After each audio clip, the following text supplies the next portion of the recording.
This is the Comics Alternative Interviews, another conversation with Howard Shapiro.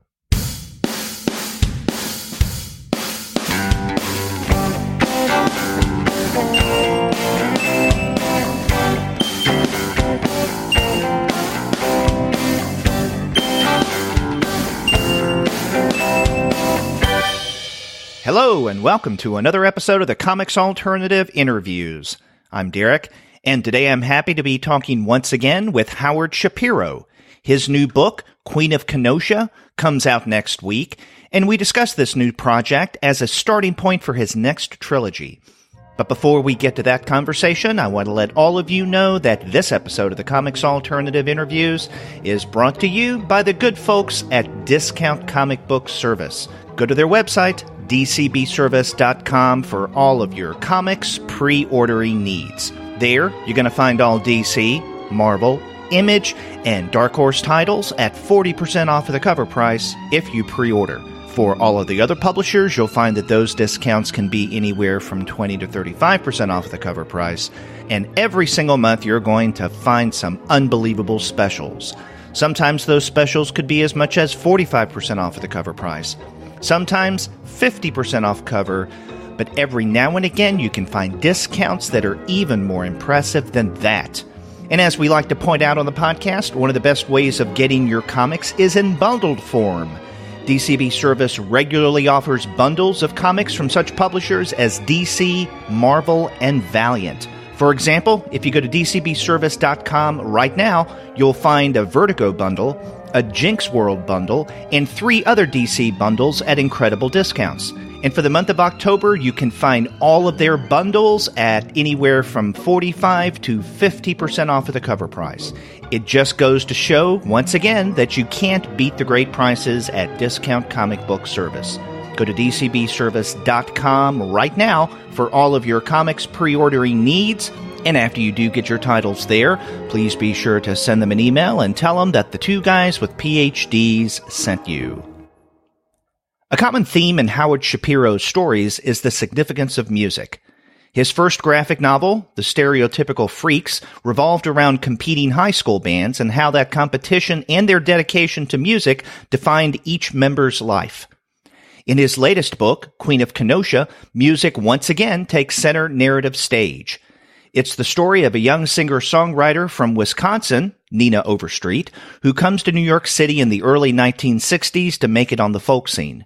What she unexpectedly finds is espionage and ideological conspiracy.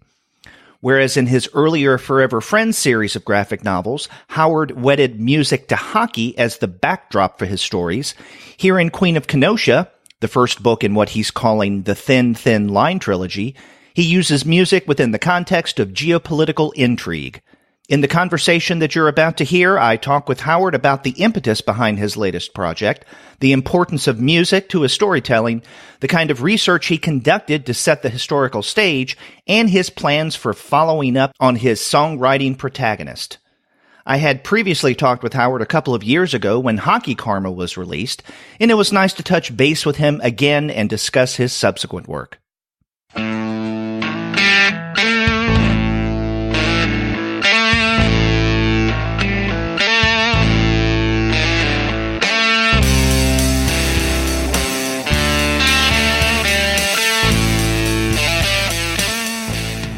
I'm happy to have back on the show Howard Shapiro. He has a new book that's going to be coming out on Tuesday, October 9th, Queen of Kenosha.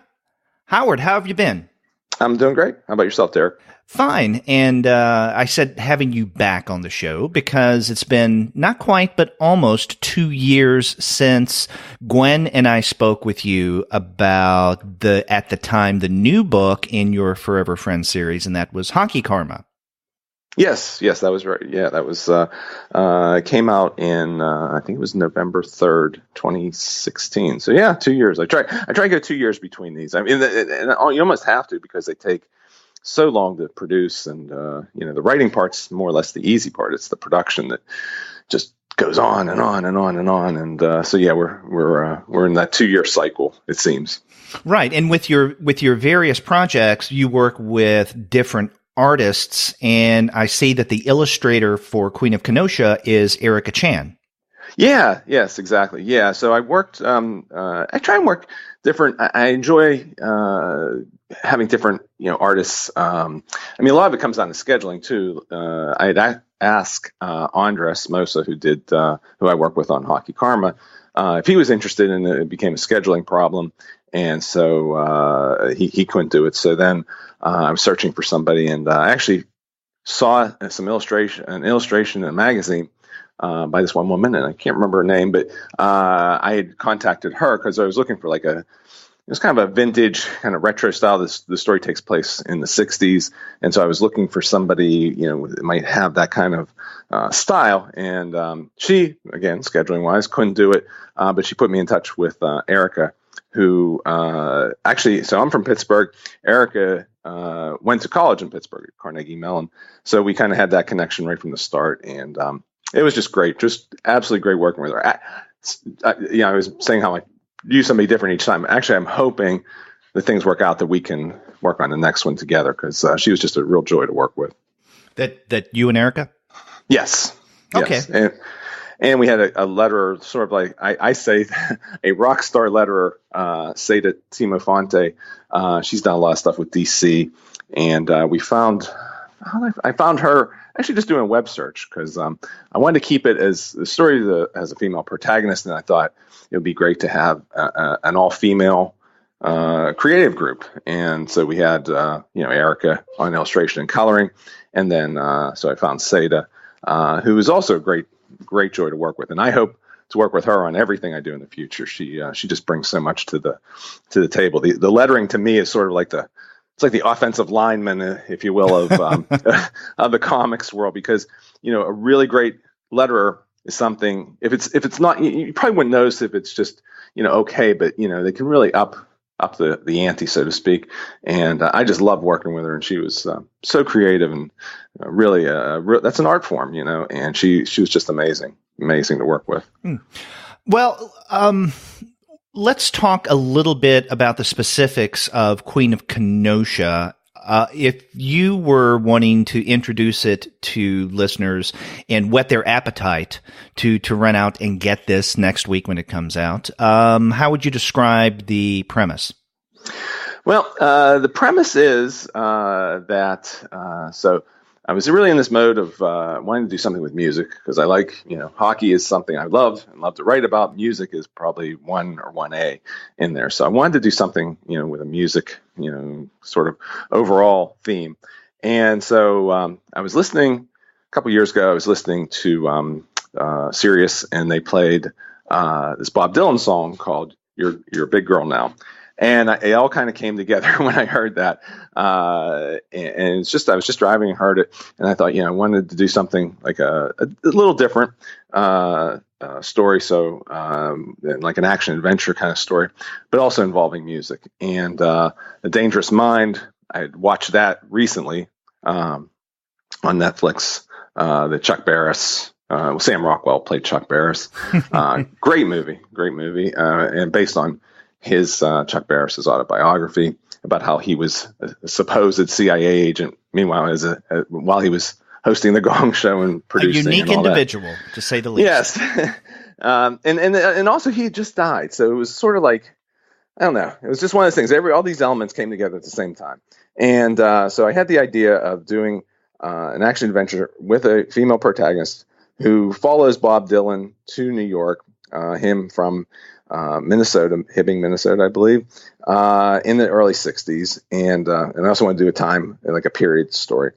And so the idea, the premise of the story is, so Nina Overstreet, who's this 22-year-old folk singer, follows sort of in Bob Dylan's footsteps in 1963 Greenwich Village, singer-songwriter, devoting her life to music, follows him, has a cousin who is in New York, who she was in a band with when they were younger, and she is kind of slugging it out on the folk music scene in New York City, in Greenwich Village, 1963.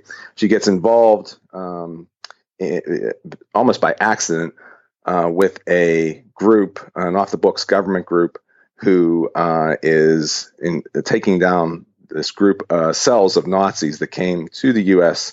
After World War II, which there is a little. I mean, it's a fictional story, but there is a little tiny thread of reality in that. There was several attempts by the Nazis to, either during World War II, before World War II in Los Angeles, to have these Nazi groups come to the U.S. and with the intent of starting a Fourth Reich. And so that's the very thin piece of truth, I guess, that's in the story, but that there were those groups. But so she gets involved with them. This group, she decides to join them. They offer her an opportunity to join, and then the story kind of goes from there, where she's teamed up with another agent, and they're taking these, trying to take this group of or various groups, cells of Nazis out, and that's the overall theme, but the inner part of it is she's very idealistic, Nina, the main character, and she has a very specific sense of right and wrong, and black and white, and she gets involved with this government group, and some of the stuff that they're doing isn't necessarily, black and white, and the idea, and so it kind of goes back a little bit. I wanted it to, even though it takes place in the 60s, to kind of reflect the times that we're in now, and even going back 10 years or so to the Bush era, after 9/11, and that kind of my country, right or wrong kind of attitude, and the lack of due process and habeas corpus, and all those, our rights, are they being trampled on, kind of thing. And so I wanted to kind of touch on that. And she's a really fun character because she's, again, very, very idealistic, and believes in the mission, but doesn't necessarily maybe believe in some of the tactics they're using. And so that conflict between her and her partner, and then the person who's running the operation, the way they butt heads is, it just made it a really fun character to write, and a real fun story to do. And so yeah, it was it was a fun story, and I think there's a couple twists I wouldn't want to give away, but it's a fun read, and I really, like I said, really enjoyed doing it, and it was just a real excellent project to work on. Something that you mentioned about this being set in the early 60s, but yet very contemporary in terms of many of its themes. That's something that I noticed, especially after we got through the first half of Queen of Kenosha, because you're right, your protagonist, Nina Overstreet, does begin to work with this group of agents that are trying to weed out in various ways. Some Nina thinks legitimately so, some not so much. Nazi agents, sleeper cells in the United States at that time. And she develops a conscience in ways that some of the others may not. So, for instance, one of the characters, Frank Granger, who is, I guess he's the leader of this group of agents, and he's basically calling the shots. We get a little bit of his backstory, and I think in the second half of your narrative, you do reveal, or you give us hints as to why he seems to be as gung-ho, and even why he may disregard certain parts of the Constitution in getting done what he wants to get done. But then we have almost someone in the middle between Nina and Granger is Nick Ladd. And by the way, the name Ladd, I couldn't help but think of Alan Ladd as kind of a detective, even an espionage figure. Did that go into the naming of Nick? Excellent point. You're spot on. Yeah. Alan Ladd, I like the name. I thought I was kind of looking for, I play around with various names, and Overstreet actually is based on this football player who I loved. I always loved his name, David Overstreet. He was a running back for Oklahoma back in the 80s, and I don't know why, but I just love that name. It always stuck with me. But yeah, for Nick, I love the name Ladd, and I thought Alan Ladd was sort of I had him in my mind when I named Nick, gave him the last name of Ladd. So good call on that one. Okay, good. I was right. I wasn't sure. So, but what I was saying is that Nick seems to me someone who's in between Nina and Frank, in that he at times reflects Frank's attitudes, but at the same time, he seems to understand and empathize with what Nina says in terms of not crossing certain lines, and that once we do cross certain lines in the name of freedom and keeping our country safe, then we start looking more like the nefarious forces that we're trying to fight against, which is a very, as you pointed out, contemporary theme. I mean, not only in the early years of the Bush administration, right? After 9/11 and everything that went on there. But even today, in the very, very current politics of the time, I mean, this is a very powerful message. Now, did you create this story, Queen of Kenosha, with contemporary or relatively contemporary politics in mind? Absolutely. Yeah. 100%. Yeah. Cause that was, again, the image to me, and it kind of always stuck with me from, again, post 9/11, was of, that, my country right or wrong kind of attitude, which I thought, I'm not sure if you were a fan of the TV series 24, the first maybe 5 seasons, again, this is post 9/11. It really, it was a very excellent to me. I mean, I jumped a shark after that, but that idea of that fine line between, we're doing what we need to do as the government to protect you, the citizen. So just, kind of don't argue, don't throw any fuss in our way. We are doing what we need to do to protect you, whether that means we're trampling, civil rights. So be it. We'll walk all over the Constitution. It's for the greater good, and which is something I mentioned in the book a couple of times. The greater good. They talk about that, and Nina says, "Well, what is the greater good?" And Nick is like, "Well, it's taking out, the Nazis, people who want to, who want us to change our way of life, etc." And so, yeah, it was kind of like dipping a toe back into that post 9/11 era, but also, again, like you said, with things that are going on right now, again, reflecting something, and really how over the years things, may change, but certain things don't change, and that kind of, the NSA, the WikiLeaks, all those kind of things, are just as present now as they were 20, 40, 60, however many years ago. So I really wanted to kind of hold a mirror up to, again, current times, and even going back just a bit, because I think we kind of forget about, which really wasn't that long ago. I mean, 10, 15 years ago.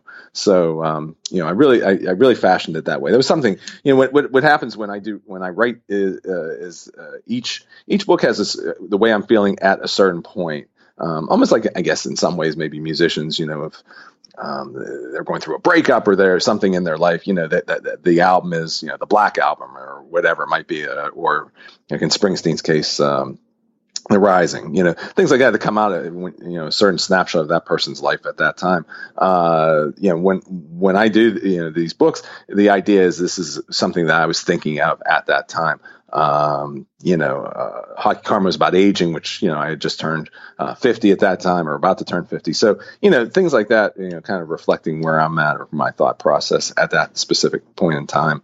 So that's something I've been thinking about a lot lately, and over these last couple of years, because I really started doing it right after the 2016 election. So lots of material there. So, definitely.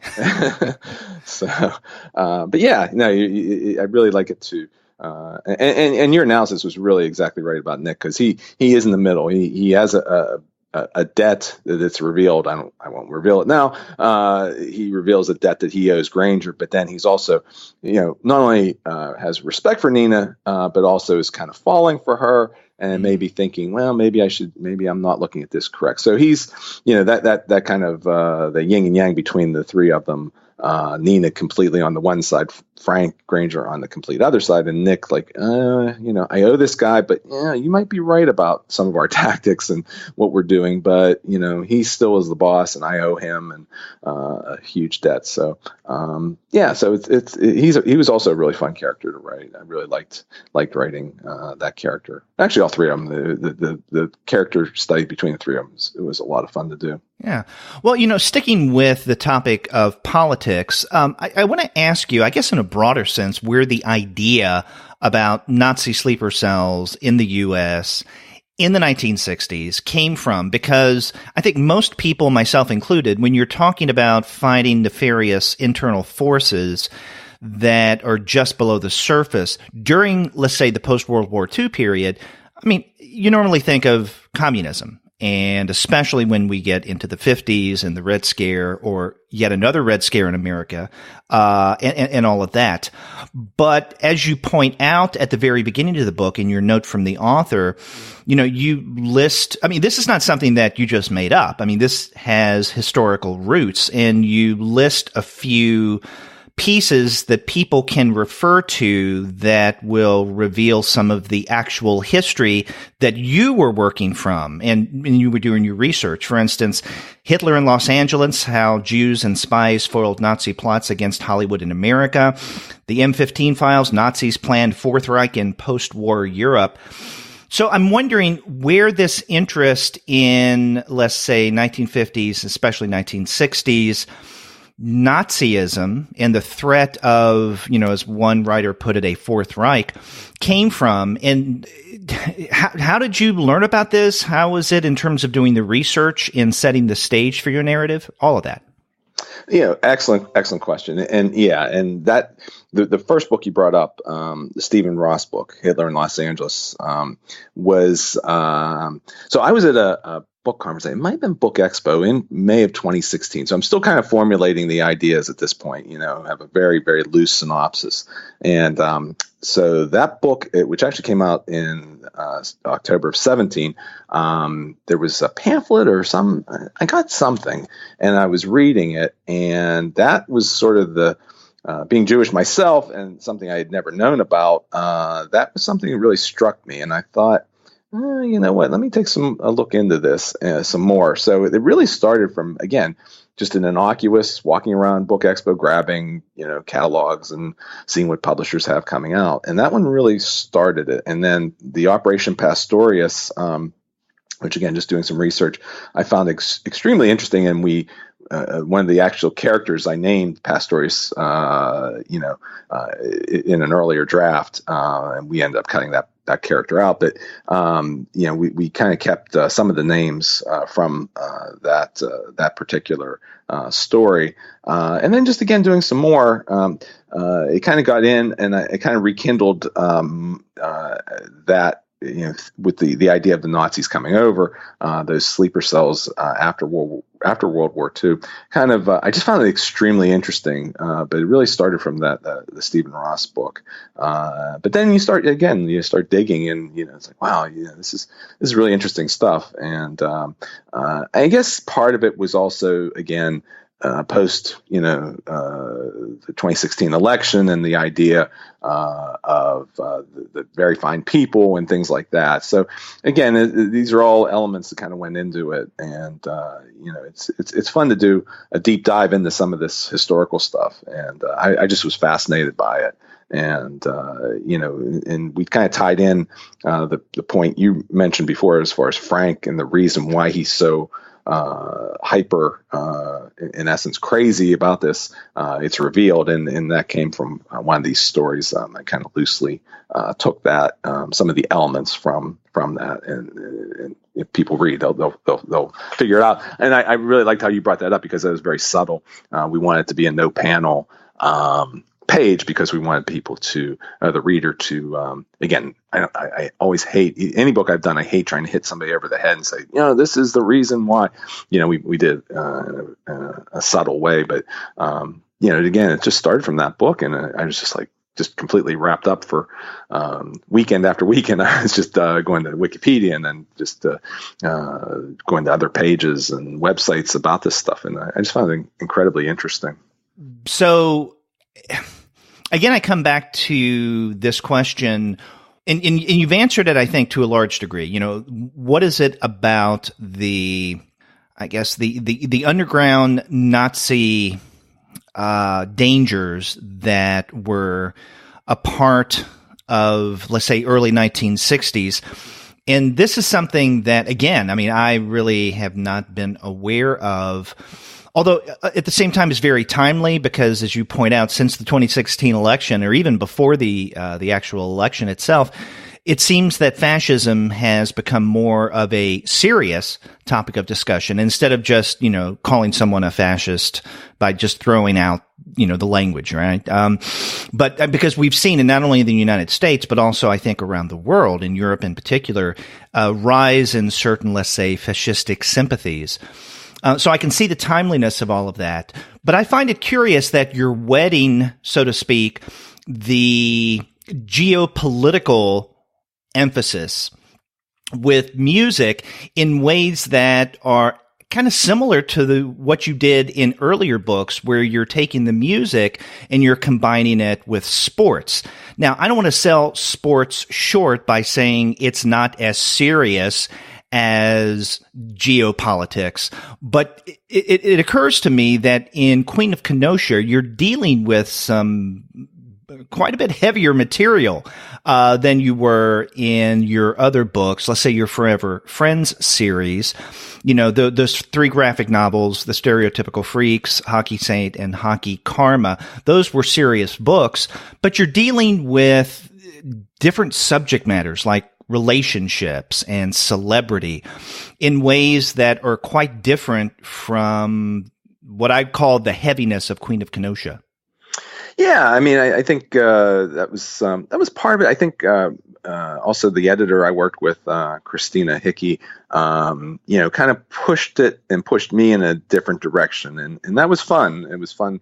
I mean, I enjoy the challenge of that. I mean, not only that, the heaviness of the overall theme, the politics, but you know, in the political climate that we're in, you know, back then, and when the story takes place, and where we're at, you know, in the post 9/11. So that was really a interesting and a challenge, scripting out action scenes, for example, which I love to do, but had never done it before. So part of it was just the overall challenge, and again, just trying to do something kind of, you know, I was trying to do something a little different, left field, with the books. You know, really going back to, as you mentioned, the hockey books. The idea at that time, when I did the Hockey Saint, the second book, that was right in the middle of the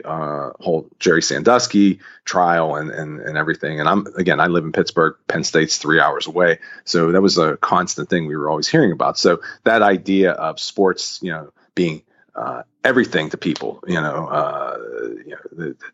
Sunday afternoons, their world revolves around, things could be going on, but we have to be watching NFL from, Sunday from 1 to 7 or 1 to 9 or whatever it is. That idea of the everything being okay because it's about sports, and we have to have the college football team being the best, and so we'll look the other way. As long as the wins are coming, we'll look the other way. So there were serious, I guess, sort of back issues or overall. But this one, I just kind of decided to really just dive in and kind of mix, have the music as well be a part of it, but and the relationship between Nick and Nina is also kind of another issue, and but have it as something that was, again, the stakes were a little higher. And I think, in a way, that also just reflects the times that we're in. I mean, it's the stakes are higher. If you don't get involved or you don't voice your opinion, or then it's you can't. It's one of those times in history where I don't think you can be on the sidelines. So yeah, I guess it's just kind of just where we are overall, or the way I was feeling at the time when I wrote it, and still do. So yeah, I just think, I mean, if you think about it too, you think back to like the Denny O'Neil Batman era in the 70s. I mean, that was very reflective of that.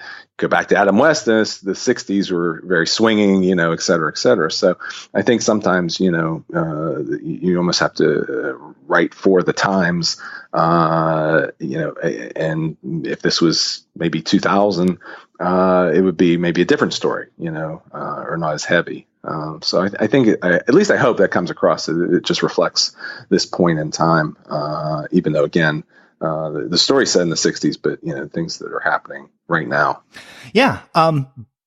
Music, as we were mentioning, is a big part of what's going on in Queen of Kenosha, but it's also an important part of your other texts as well. And I remember that's one of the things that Gwen and I talked with you about when Hockey Karma came out and you were last on the show. So I'm wondering if you can maybe follow up on some of your earlier comments from 2 years ago and tell us about the role that music has played with you, and along with that, why you feel that you want to work music into your various narratives, regardless of the topic or genre.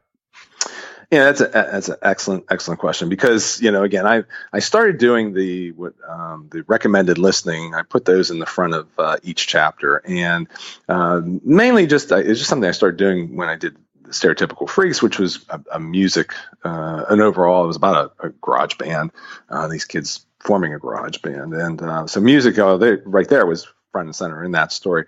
So I just started doing it. A lot of people reacted to it positively, which I thought was nice. And so I've kept doing it because music, more so than kind of any other, than movies or TV or even other books or other writers, for the most part, is my biggest influence. Like I said, the whole idea, this whole thing just started from me listening to "You'll Be a Big," you're a big girl now, which I'd never heard before that day, and then did the deep dive into that song and Dylan, So it's just music has such an incredible influence on not only my writing, the writing style, just everything that I do sort of revolves around that, around music. And when I'm writing and if I'm having writer's block or whatever, if I start listening to something, usually I can sort of kick out of it from there. So, and went even one step further with this, because I've always sort of been a frustrated lyricist. And so each recommended listening chapter has 2 real songs. The first song is always by a female artist. And then the second song, which may or may not have been from the 60s, is something I was listening to at that time when I was doing the chapter, or the chapter sort of, I picked little bits and pieces from that song maybe in that chapter. And then we had a Nina Overstreet song, which again, completely fictional, made up. So I'd had the song title in mind, and then I wrote lyrics because, again, like I said, I've been a frustrated lyricist many years. And so I got to, those 13 songs, there's 13 chapters, would comprise her fictional first album. And so we put a lyric sheet in the back, and had a friend of mine, a guy I work with, do an album cover. And so I finally was able to get my my first album out, so to speak. Yeah, I noticed that in the back of the book. Not only do we have a cover of Nina's first album, Queen of Kenosha, an appropriate title, of course, but also we have the various songs that you had referenced in each of the 13 chapters with complete lyrics. I was just really amazed at that. Now, do you have the music to go along with that, or is it at this point just the lyrics? Just the lyrics. I wouldn't even know how to. I actually just used to goof around playing the drums, but I couldn't read a note of music. But yeah, it was just fun, because those lyrics reflect, in each song reflect that chapter. Like, if her and Nick were going through something, at the time, that song would reflect that. When she was getting into it with Frank and the team, she was like, that song reflects her frustration with being mansplained, even though, again, that wasn't a word in the 60s, how she should feel about things. And, she's, the one, it was about being heard, my voice is important too, kind of thing. So yeah, it's just kind of a mirror on each of those chapters. So it was just, again, sort of the story inside the story, but it was it was just neat to do. And, I hope to, with the next book, which I hope will take place. The idea is it's going to take place in the MTV early 80s era. I've already been kind of thinking some things through. So again, music will have a role in that. And even the third one, I've already thought through that, at least got some notes down. So, it's just, music's such an important thing. And it really is, probably, like I said, the biggest influence I have, not only on the writing, but just I love lyricists, Dylan, Springsteen, McCartney. I every now and then I'll grab a line from a song to put in, not in this book, but another book I'm doing. I grabbed a line from Afghan Whig's song because I loved the lyric is the regret you lose, but the regret. How's it go? The regret I live with the regret, but the shame you never lose. That always stuck with me. I mean, the album came out in the 90s. I think it was 96. But that lyric, so there's certain lyrics that I always kind of, are very present in my mind, and try and, figure some way maybe to work those in to these stories somehow. So it's just such a wonderful thing that I like to kind of work it in as best I can to any of the books I do.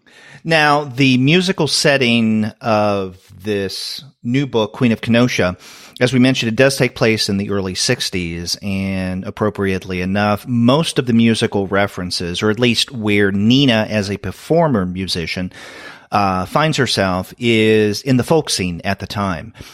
And I found this interesting in that you kind of loosely base things in the folk scene, but you don't get too deep into the weeds when it comes to folk at the time. So, for instance, there are a number of references to Bob Dylan throughout, which I found rather humorous. I think at one point when Nina first meets Nick, she mentions Dylan, and he asks, "Who's Bob Dylan?"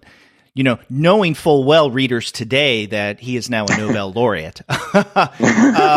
So I found that interesting. But in terms of other folk biggies or semi-biggies at the time, we don't find that many references. So, for instance, we don't see any mentioning of Jack Elliott or Dave Van Ronk or Graham Parsons or Pete Seeger. But, Dylan is obviously the elephant in the room here that someone needs to mention. But you didn't necessarily feel in this story, and I think appropriately so, that you needed to get really deep into the folk scene to set any kind of, let's say, cultural groundwork. Because even though she is a musician, what drives Queen of Kenosha is action and plotting and espionage and all of that. Again, the more geopolitical stuff. Yeah, it's a really good point you bring up, because I think was it 2013, the Inside Llewellyn Davis movie, Oscar Isaac. I saw it twice. I really enjoyed it, and that was again probably in the back of my mind playing when I was thinking about doing this.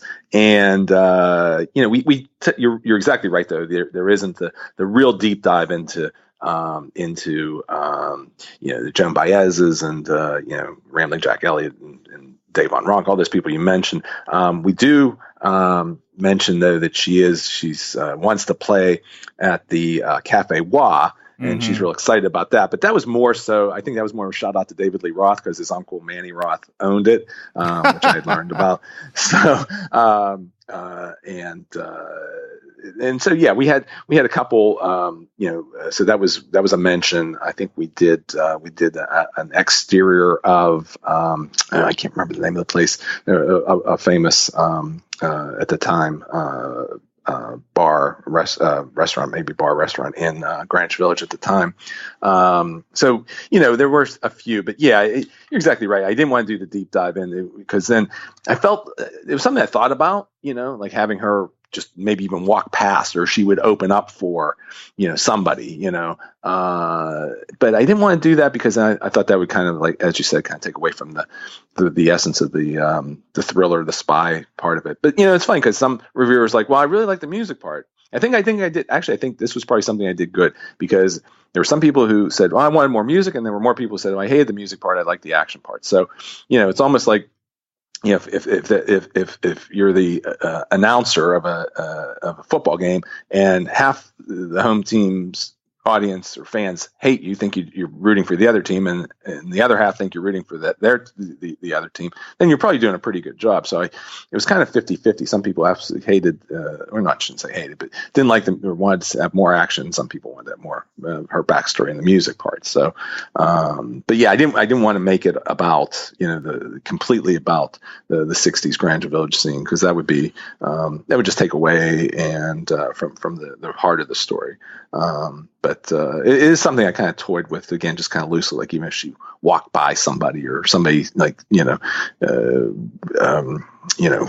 was nasty to her or something, or her manager would say, well, I got you an possibility of opening for, XYZ. So it's a really good question, because that would have been fun, I think, but I also wanted to kind of keep it, as just enough, with the music scenes and the parts to kind of keep that alive, show how important that was to her. She ends up, going to have an audition with, I said John Cameron, but it's actually based on John Hammond, the real life producer who discovered Dylan, Aretha Franklin, Springsteen. And then we changed it from CBS Records to Intercontinental Records. So there are little bits and pieces of reality in there. We kind of just changed things around a bit. So she gets an audition with him, and she does really well. And then she's offered a record deal, which is something that was something very important to her. So we had, there was a decent amount of music stuff, but I didn't want to do the complete deep dive in there. Mm-hmm. Now, a few times in our conversation, you've mentioned, the next book or where we will next see Nina. And I'm wondering if you could talk more about this, especially, I guess, given the fact that this is, I'm assuming, going to be a trilogy, right? Is it called the Thin Thinline Trilogy? Right. And that comes from, because they talk about the thin line between, the Constitution and stepping over it. That came up. And then, but also her favorite guitar was a thin line, 1953 thin line guitar. So it's just a little play on that, but that's where we came up with that. And yes, the idea is to do hopefully 2 more books, take her basically through her life from 22 to 74. That's the idea. Okay. Now, I remember when you were last on the show about 2 years ago, we were asking you about the Forever Friends series. And I think, if I remember correctly, you mentioned something about the fact that when you created that first graphic novel, Stereotypical Freaks, you really didn't think of it as being part of a larger storyline, right? So with your main character, Tom, you didn't, at the time of the creation of Stereotypical Freaks, you didn't have any plans to carry him over into other narratives. But then it was suggested to you that you may want to do that in what started off as a single volume eventually became this trilogy of graphic novels, Stereotypical Freaks, Hockey Saint, and Hockey Karma, all with Tom as the protagonist, but also a good bit of Jake as well.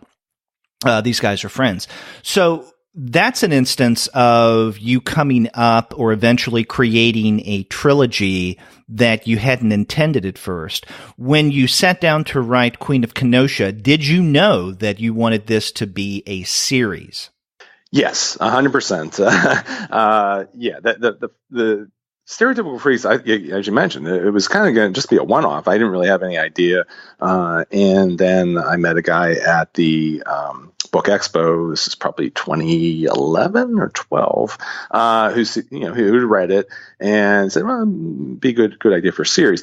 So, it's that question that becomes of, creativity versus marketing and, the marketplace. And, the idea, the hope is that, as every writer hopes, is that their story will be optioned, whether it's a film or TV series. So, you have to, you can't, I mean, those kind of considerations, the marketing, the sales part of it, you have to think about. You hope that things can spin off into that direction. So it becomes a bit of a marketing and sales decision. But in this case, I think it's kind of more so. I just wanted to do something where, again, we extended this person's life, starting when she's so young, and then all the way through her life. And so that was the idea going in. So again, hopefully we'll be able to carry it through. Again, the next one is hopefully will take place like 1982, 1983, and see where she's at. We kind of left it at a cliffhanger, and so that was the idea. Yeah. So again, the first one was completely almost by accident. Did it, and I did a real tricky left turn to get back to not only keep the story going, but also take it in a hockey direction. And then this, but the idea with Queen of Kenosha, the hope is that we can extend this through again the rest of her life. Mm-hmm. I remember another thing that you said about 2 years ago when we first had you on the podcast. You mentioned something about the fact that some readers, by the time you got to the third volume, Hockey Karma, some people had approached you and had wondered, oh, do I need to read the first two before reading the new book, or do you need to read Stereotypical Freaks before Hockey Saint? And you made it a point of stating that each of those works could stand on their own, but then together they work solidly as a trilogy.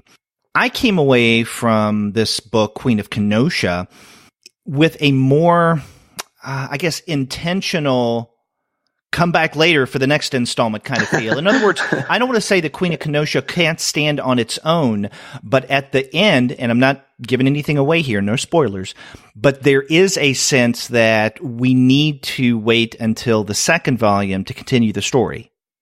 Yes, it's very perceptive in that on your part, and you're spot on because I think what happened, in your memory is excellent on this because the second the Hockey Saint, because I almost in a way felt guilty, and because again the whole idea was they were going to be separate. I didn't even know I was going to do a second one.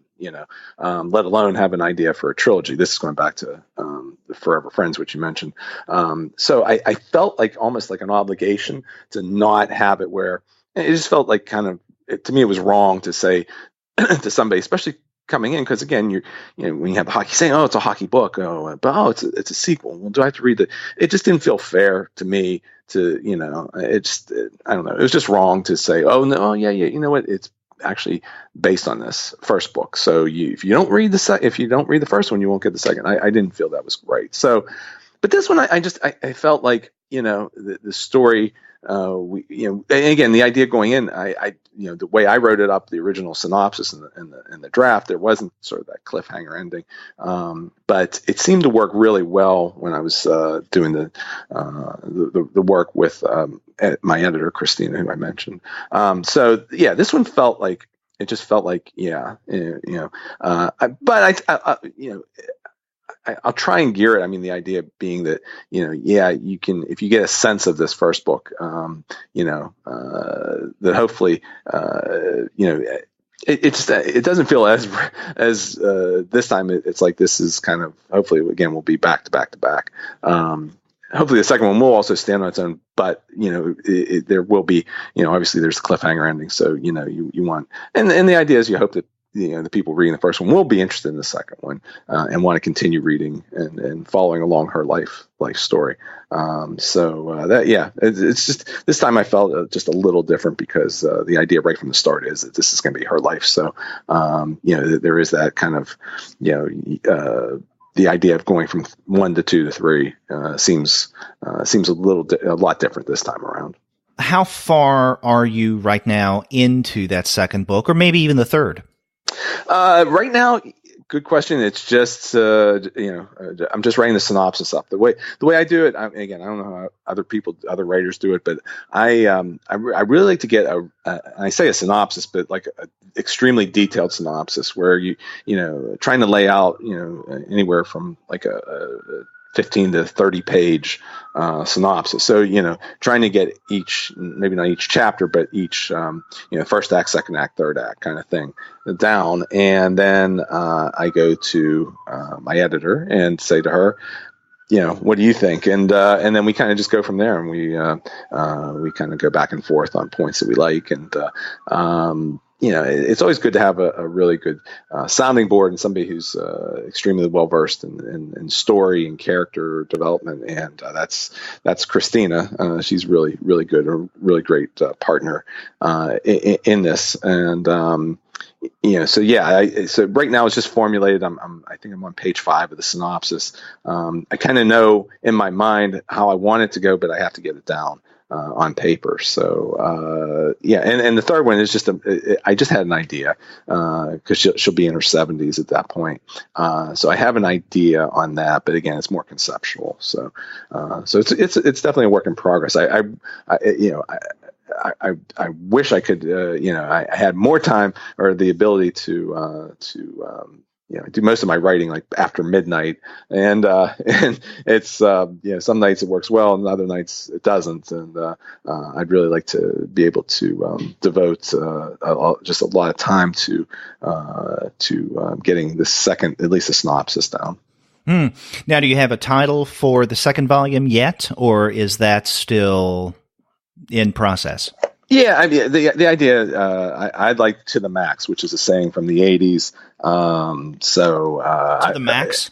To the max, yeah. Mm-hmm. I'm not sure if we're going to call it Queen of Kenosha Part 2 to the max, or but I'd like that to the max because that's, and the thought process is that this takes it, that story will take it based on the cliffhanger to the end, to the maximum. So I was looking for an 80s saying, and that one stuck out to me. So we'll see how we play around with it. But that's the idea right now. Because I really do like the title Queen of Kenosha. It is catchy and pithy in many ways. And I think that it is attention grabbing. And one of the reasons why I mentioned that is that, and you can correct me if I'm wrong, Howard, but it strikes me that there has been more publicity, or at least more awareness for this new book than there have been with your previous texts like Hockey Karma or Hockey Saint. In other words, I've been hearing more about Queen of Kenosha. I know that your publicist at the Animal Media Group has been, in a good way, aggressively getting the word out there, and has been really nice in terms of keeping in touch with me and helping to set up this interview. But I've also heard other comics podcasters mention Queen of Kenosha as something that they're interested in. Do you think that there is more of a push or more of an awareness of this new book than there have been of your past graphic novels? Yeah, I really do. Yeah, because we were able to get into the Vulture. They did the every month. Abraham Reisman does the 8 best comics to read, and we got in there in October, which was really cool. And I think it feels that way. I don't know if that's kind of part and parcel of when you have a maybe a sports theme, or at least the idea with sports in the title kind of thing. If that helps or hurts, I don't know, but it feels it's really exciting, and we definitely have high hopes, and it does feel that way, and it's funny because when I'm sure the other authors you speak with and creators, I mean, you work on these things for sometimes 3 years, or 4. It depends, how long you have the idea until the actual completion, and that you're waiting with bated breath when there's that first review that comes in, pre-release review, and it's like, and then you become Sally Field if they like it, you're like, oh, you guys, you like me, it's great, and but it's very nerve-wracking because you're so in, you dive into these so much, and every last detail, and you just hope that translates, because and that people find it entertaining, because that's, at the end of the day, it might be the greatest premise, might be what you think is the greatest idea, but if it's not entertaining to the reader, then it's you haven't accomplished the mission. I mean, that's still with media, books, and other TV, whatever films are, they have to, they're entertainment, and you want the person to enjoy it and reading it, and so that's what you hope. And we've it's been pretty exciting, and hopefully we'll continue to get some good publicity, and we'll hopefully be able to do another one. That's just kind of go from each project to hope enough it does well enough that we can do another one. So yeah, well, what you mentioned a second ago I think makes a lot of sense, and I hadn't thought of that earlier, and that is you mentioned the sports theme to the earlier books. Maybe one reason why those didn't get as much attention as apparently now Queen of Kenosha is. That's interesting because I was thinking, we have a history when it comes to sports and comics, but we don't have what I would call a tradition of sports comics, let's say like Japan does, right? I mean, there is, well, first and foremost, there's manga for every single thing under the sun, but I mean, there is a rich tradition of sports manga out there, and so there is an audience for it. I don't know if we have the same thing here in the United States. And whenever we do have a comic or a graphic novel that is based on sports, more times than not, it strikes me that it deals with a particular celebrity or a historical figure or having something to do with the history of the sport.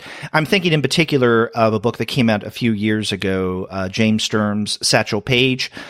You're looking at a historical figure there. You're not so much looking at the game of baseball. So I don't think we have the same kind of tradition that, let's say, Japan has in terms of sports manga. But when it comes to things like adventure narratives, espionage, and what have you, there is, I think, much more of a market for when it comes to comics readers. And that may be one of the reasons why Queen of Kenosha seems to be, I don't know, at least in terms of public awareness, getting some traction in ways that Hockey Saints and Hockey Karma didn't. Yeah, no, I agree. I really do. I think when when you see it again, whether you're going on Amazon or in a store, and you come by and you see, again, maybe it's football, baseball, whatever. I mean, like there's a Roberto Clemente graphic novel came out a couple years ago, and I haven't read it myself, but my thought is, again, the first perception is, it's about his on-field activities, and again, there couldn't be somebody who's the polar opposite of that in his life. I mean, baseball was part of it, but the humanitarian part was much more present. There was a book I actually saw at the last book expo. It was a kid's book, but there was a movie based on this guy, and it's called The Catcher Was a Spy, and a guy named Mo Berg. But again, the idea, I think, is that you kind of you have the sports, the idea, and that so some people will say, oh, it's a baseball story, and they'll gravitate to it, and others are like, oh, geez, I don't want to read that. I'm not into baseball, or I'm not into football, and hockey again here in the U.S. A popular sport, but certainly not like it is in Canada. So you're going to alienate part of the audience, and then other people, you're going to maybe have them pick it up. The funny thing is, though, I've said this before about in other interviews and whatnot that I've done. The hockey books, they're really, again, they're it's on the cover, it's in the title, but they're really not those kind of stories. They're not about scoring goals and who's going to win the league championship and kind of the win one for the Gipper kind of stuff. They're really little small stories about friendship and and themes like that. There's really very little. The Hockey Saint has one hockey scene in it, which again, some people objected to. They thought, well, it's a hockey book and there's no hockey in it, and so it's kind of a it's not false advertising, but it's I think there's more important stuff. The hope is that you can grab somebody who would say, oh, it's or a kid specifically, a teenager who like, oh, I hate reading, but I like hockey, so I'll try this. And then you hope that that's always been my thought. You hope that then you read a graphic novel and you realize, oh, that's pretty good. Maybe I'll get another graphic novel. And then that's more or less how I started with graphic novels. And now it's basically it's all I'll write, but probably 70% of what I read are graphic novels, and things I look most forward to are graphic novels. So you hope that at least you can hook that person in, again, specifically maybe a teen, and maybe they'll be into it and want to keep on reading. So that's, but yeah, I think you're right. I mean, a lot of it, the cover's so important, and you just hope that, at least if it's based on that the people will give it a chance and then see what's inside that cover. Yeah. Now you mentioned the Roberto Clemente graphic novel, and I'd completely forgotten about that. That's Wilfred Santiago, who published that. I think it was back in 2011. There was a soft cover version that came out a few years later. But it is appropriate that, you being in Pittsburgh, that you mentioned Clemente. But, that's another baseball example. And one of the things I found in terms of comics about sports, at least in the United States, is very similar to my experience in terms of prose fiction in sports. More times than not, the narrative is going to be based on baseball and not other sports like football or basketball or hockey. And I think that hockey as a topic for sports literature in the broadest sense, right? Not just prose, but could be, comics or graphic novels, is something that you don't see often, and that may have potentially been a mitigating factor with your earlier books. It's like, what is a graphic novel about hockey, even though, as you point out, it's not about hockey, but hockey is the backdrop, right? That we see the relationships unfold and whatnot, and friendship and all of that. But people are going to look at the covers and see the reference to hockey and wonder who would read a graphic novel about hockey, which again is a question that someone wouldn't ask in Japan, right? Because there's more of a ready-made audience there for sports manga. But when it comes to both the title and I think even the subject matter, or even something as simple as the cover, which I think is quite striking, with Queen of Kenosha, there seems to me the potential to gain a wider audience. Yeah, I agree. And I mean, you don't want to get pigeonholed. Again, it's just so funny because like when I do signing, I don't do many of them, but there's one specifically I do each year for a friend, and it's during a skating tournament. It's actually a figure skating tournament, but I take my hockey books there because they have there's hockey going on as well. It's kind of a holiday thing, and they get a lot of people that come in. And it's funny because certain people come in and they'll stop at the table and they'll open the book up and kind of flip through it. And again, not one of the graphic novels, but even like I did a kid's hockey book years and years ago, and they'll flip through it real fast, and it's like, I almost feel like saying, well, were you expecting like dragons to fly out? I mean, it's just, you have to take the time. You can't, I mean, it's a stupid cliche of judging a book by its cover, but it really, it's kind of a hook. And, but you're right. I mean, I think, your point about over in Japan is, again, that's a cultural thing. And, when we did the graphic novels, the hockey graphic novels, the idea being, or at least one of the selling points I thought was that, this, Jeff Lemire did same thing. I mean, he did what was it called? The can't think of the name. There was one Roughneck. Essex County Trilogy. Yeah. Yes. So there's that. Yeah, and then he had that book from a couple of years ago, I think, with Gallery 13, Roughneck, which again has kind of hockey as a background. It's not about hockey, right? But you're doing something similar there. But again, people would think, what is this graphic novel about hockey going to tell me about, I don't know, whatever it is I want to get out of a book. Yes. Yeah. I mean, that was kind of an influence from years ago when I read I think it's volume 2 of Essex County, but it's about, the two brothers and again, one plays hockey, and it's incredibly well done, as most Jeff, if not all Jeff Lemire stuff is. And, again, that was my idea too, is like, again, if you can hook somebody in at least who might not be interested, then that would be great. But again, somebody who has, like for example, here in the U.S., if you saw something about Pele, which might be about his humanitarian work and his life and growing up in Brazil, et cetera. But it's like, it's a soccer book. I don't really want to look at it. So you're right. I mean, it's a lot of it's cultural or conditioning, and one of the things I'd like to try and do is get on the reluctant readers list, with through YALSA, the Young Adult Librarian Services list that they put up, because I think that's very important. I mean, I haven't done this lately, but I used to go to libraries maybe 3 or 4 times a year and speak to kids and whatever. And I'm very big on the trying to spread the word. I used to teach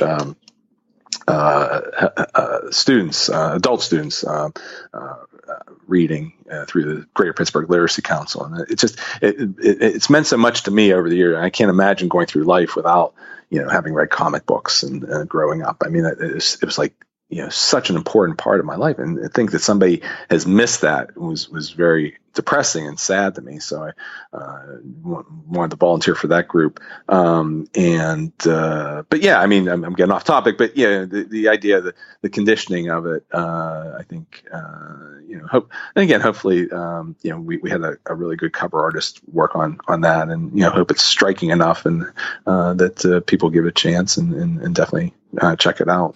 Well, what kind of publicity are you doing with Queen of Kenosha?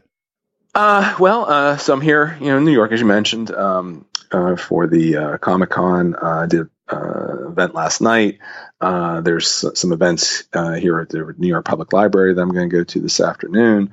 I'm going to do some media up in Toronto in November. I have a couple podcasts also scheduled over the next couple weeks that I'm taking part in too. So, that's it for now. But hopefully, some other things will come up right after the book is released. Well, Howard, I want to thank you for coming back on the Comics Alternative about this new book, Queen of Kenosha, which will be released on Tuesday, October 9th from Animal Media Group. And I'm really looking forward to seeing the sequel because I want to find out what happens next. Well, I appreciate that. Hopefully we'll be doing, if God willing, we'll be doing this in 2 years. Hopefully, if you'll be nice enough to have me back and we can talk about it. Hopefully October, November of 2020. If you believe we're going to be in the 20s soon. That's right. So it'll be fun though. But yeah, I really appreciate it. It's absolutely wonderful to speak with you, and I enjoy these conversations immensely. So thank you for having me on again.